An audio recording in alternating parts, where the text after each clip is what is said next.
Do do do do do do do do. Putting down some tokens 'cause I wasn't ready. Do do. They hear the door open and they look up like tunnel vision, like kind of looking for like a small or medium sized creature, and look down and they're like, "Oh, boy, two poppets in one day, brother." And they're like, "Oh wow, that doll lady must have been busy." And he kind of, one of them gestures to the other to work on Gilgamesh's thing. He's like, I'll take care of this one, brother," and turns to you and says, "How can I help you this fine day?" As the other brother kind of clears off the desk of some sort of contraption. And he's gonna kind of look at the furniture, like looking at a way to get up kind of at eye level and realizing that none of this is able to be climbed by him. He's gonna kind of look at him and go, bit of an odd question, but would you mind possibly placing me up there so I can look His, at you and not up at you?" his eyes immediately widen and says, "Oh yes, of course. I'm sorry. I don't get.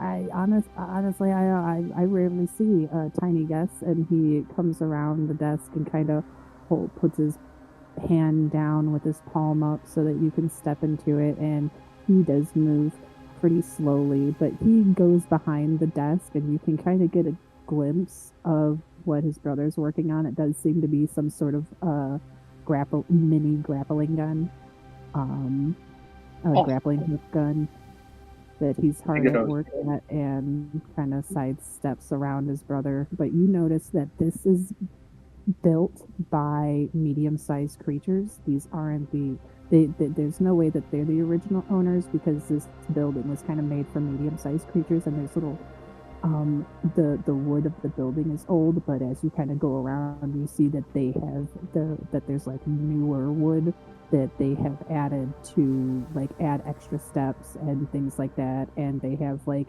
those like grabby hand stick things that have like the trigger and have like a little hook at the end so that they can grab stuff that's higher, on all kinds of hooks, hanging on the wall, kind of behind the shop before he kind of puts you down and on the Clatter desk. will kind of look around, and Clatter is looking for paper, books, anything that would be his size.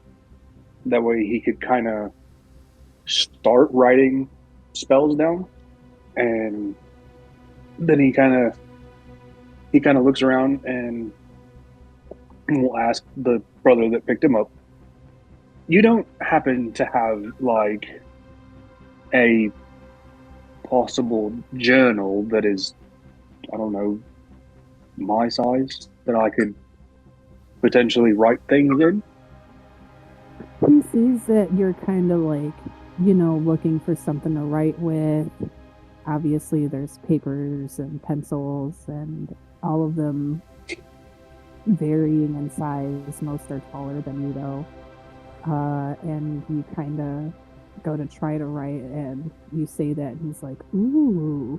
And he picks up the pencil, and you watch as he draws like tiny like ideas and how to create a very tiny pencil and a very tiny book, and is drawing the some schematics for that. And he says, "Give me an hour and I'll have this drawn up for you."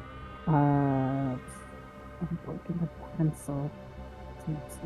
We'll say a silver. We charged your friend a silver for his, but honestly, I think getting to make something, it excites us both. And his brother looks up from his work and he's like, "Yeah, we really like working on the boats. We like working on aircrafts. Getting to make something is actually kind of a really good time for us. So when we comes to like making something, don't tell anybody because it'll run our stores dry. But we do custom jobs on the cheap just because we love doing it."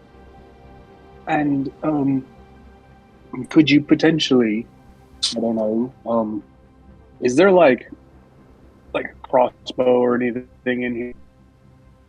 No, not really. There's I didn't put it in the Discord, but there is like a place that might sell weapons, but for like it's not going to be at the tackle shop. They have fishing rods. I guess They it's have not really a crossbow. harpoons, spears, Yeah, and that's what I was talking yeah, about. The but they might have. harpoons.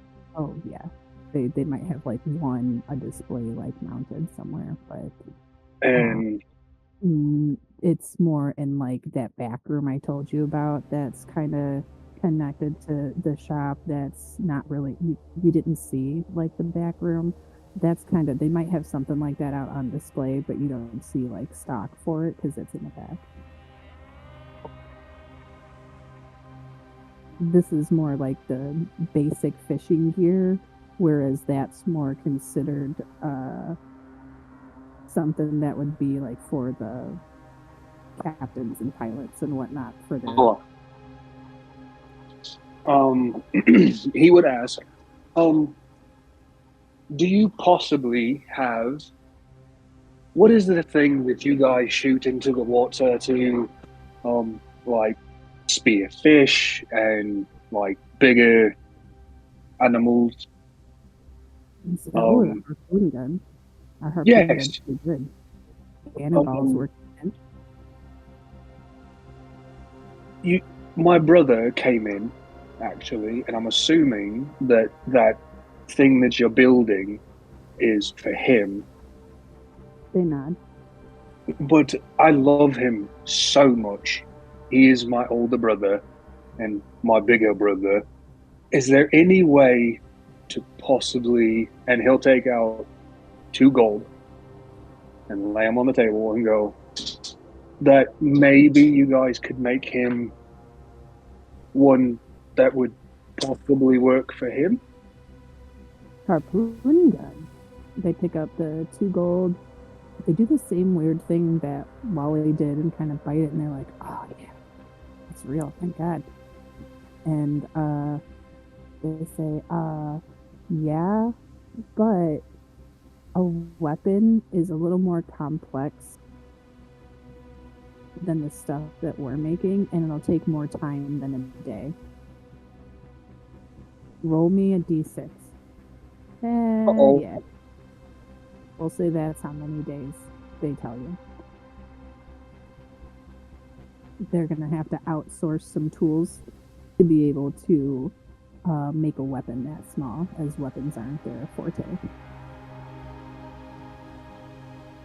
It's good though. Clatter would kind of would look at them and go, well, if you guys aren't comfortable with making this, is there anybody in town that possibly makes weapons? He slides the 2 gold pieces back to you and says that this is a port town, so more stuff gets brought here to get sourced out somewhere else than it is supposed to stay here. Like, people sometimes drop prisoners off on well, not prisoners, but new workers out on ships. They bring cargo goods, we bring them some stuff and send it out, you know what I mean? This isn't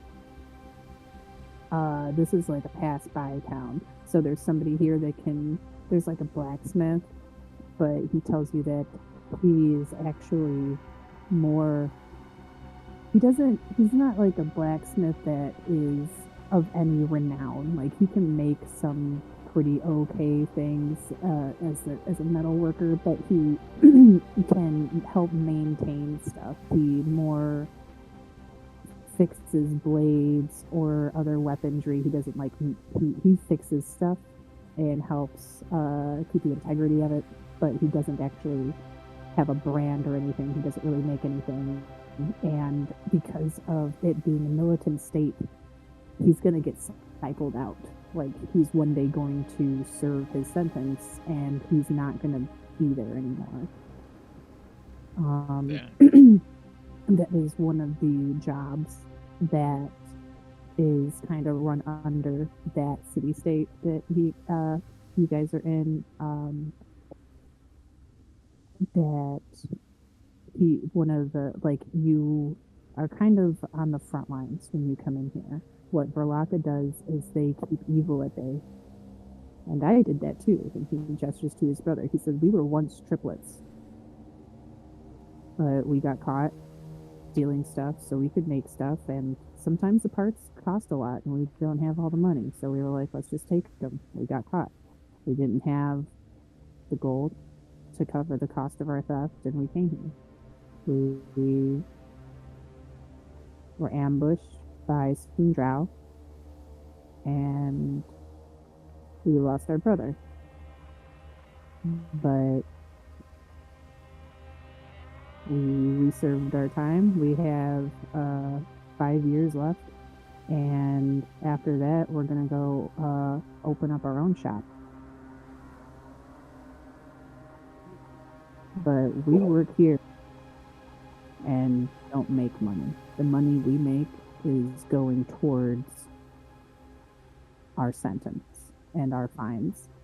Clatter will take one of the gold pieces that they push back and say, this is for the book and the pencil that you're making me, and to put towards the shop that you want to make on your own.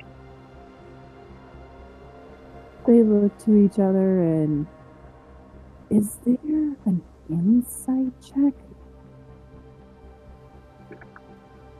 I'm just gonna look, see at relevant skills and proficiency. Diplomacy. I would say diplomacy. I will accept diplomacy. No, occultism only. No, occultism only. Is it a roll theory? diplomacy? You're stealing their hearts? Yeah, give me that diplomacy check to kind of read their faces.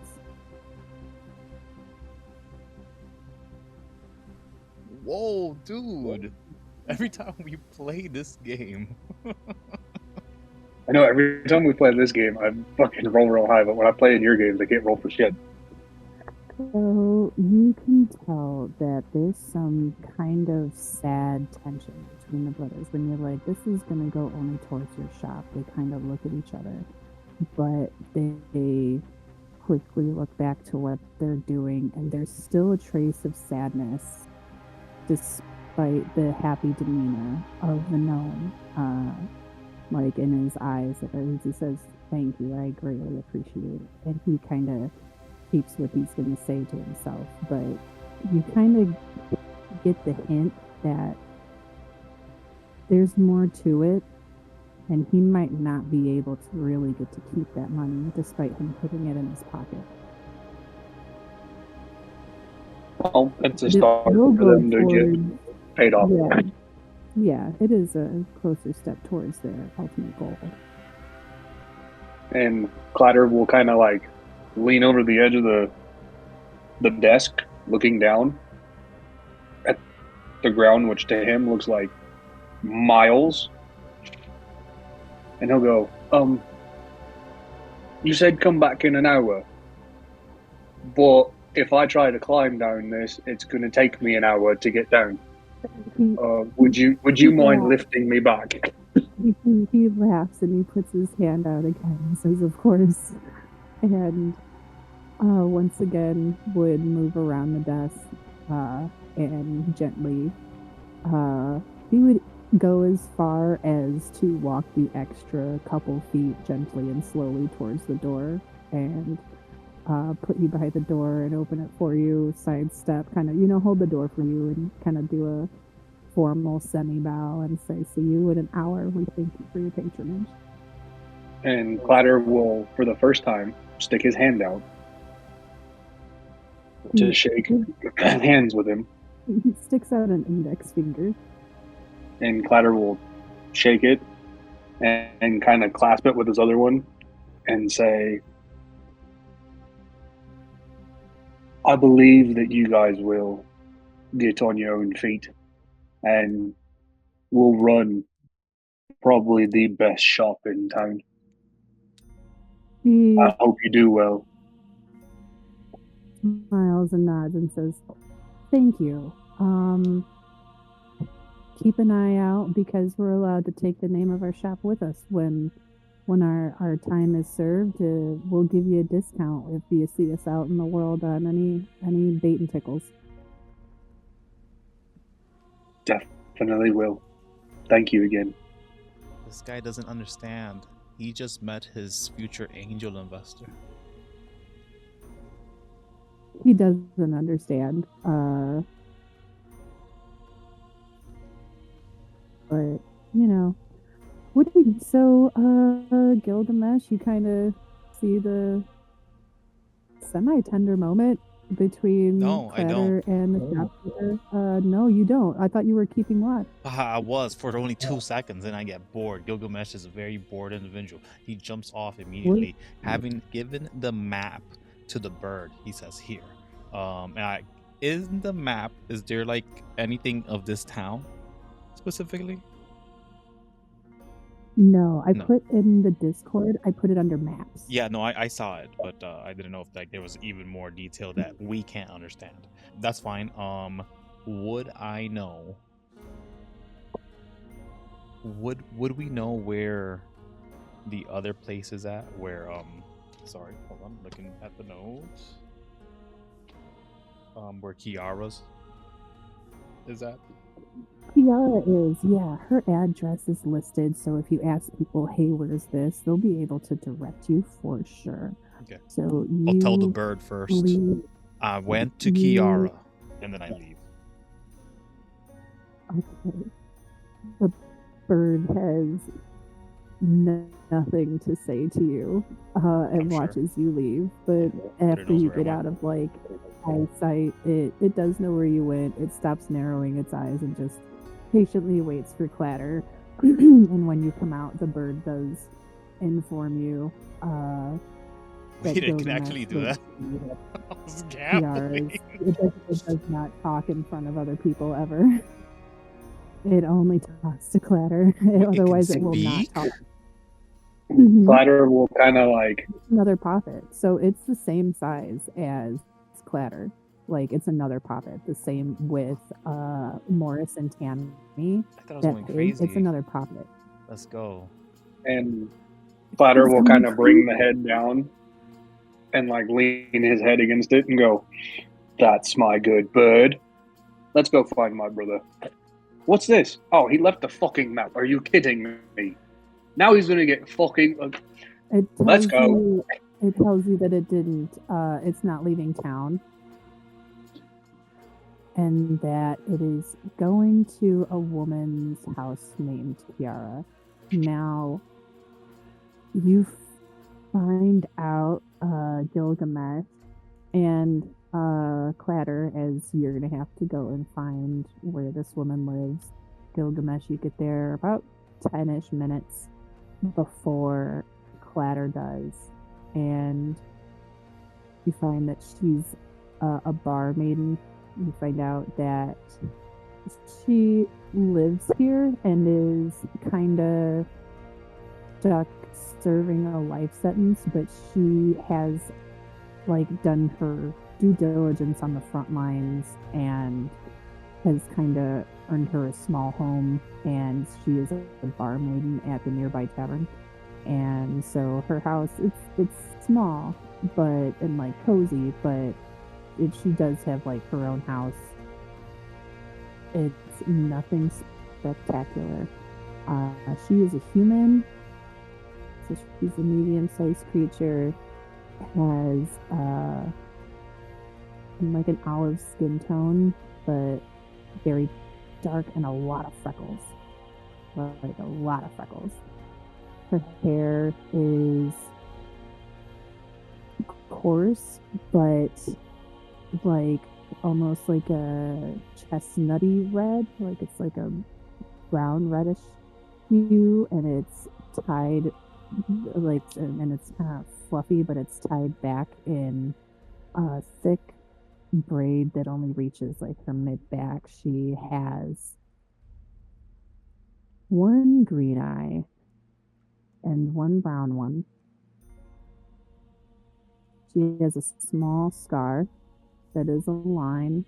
It looks like it's from a claw, then from a dagger that goes from her right jaw, kind of down her neck, past her like shirt line to where you can see.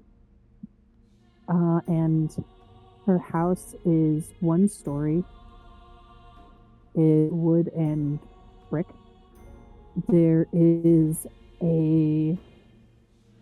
no way for you to like really see inside because the curtains have been drawn, but there is a light on as she has the candles lit in her house and the fire's going. So as you approach, you do see that her house, she does seem home. And tell me, how do you approach this house? And now, you know, when you go to knock or whatever, you kind of know what she looks like. Yeah, no, doors have become the bane of my existence, it seems. I can't really understand if they go forward or backwards. Does it swing forward into me? Am I gonna fall backwards again? Is Snake's gonna be on the other side or not? So I'm just gonna take a bunch of stones and just start lobbing them at the door. My way of knocking. But, okay. I can have you roll me to be able to know what, I don't know if that's society or like knowledge crafting. Society? You want me to do that? I'll say I'll let you roll either society, survival, or crafting to know how doors work. Or crafting. Well, I mean, I know how they work. I just don't like them anymore. So I'm not gonna get near them anymore. Okay. I'm gonna let people open them for me now. You are able to tell what way this door opens and closes. Yeah, I'll never risk it again though, because some of them have like the illusion. You know, they have the illusion like, oh, this one definitely is a push, and you're like, motherfucker, it's not a push. You go to throw rocks and you're happy you did because it opens outward. And you see that lady kind of looking around for who not, then doesn't spot you right away. I wave until they see me. She has a confused look on her face when she does spot you. And she kind of looks around and blinks at you and sighs and says, "There's a first time for everything." Yeah, I thought we were trying to be discreet. Should I come in? Oh, yes, and move right. so you can step into her house. Thank you for inviting me inside.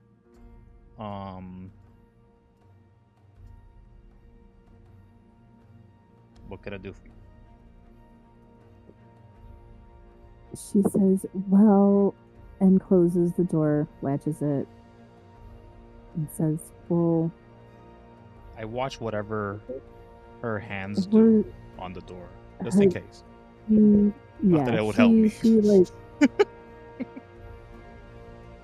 there's like a simple wooden latch that she turns to lock it. There's like a metal latch that is like the doorknob kinda, and then she turns just a simple lock.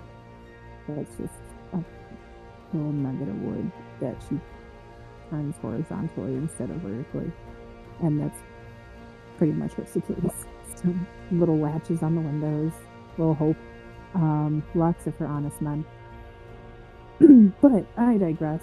You go inside and she immediately like starts kind of fidgeting with her hands and looks around the windows to make sure that you weren't being followed, and when it's apparent that you weren't, it's like, whoa. So putting down some tokens cause I wasn't ready.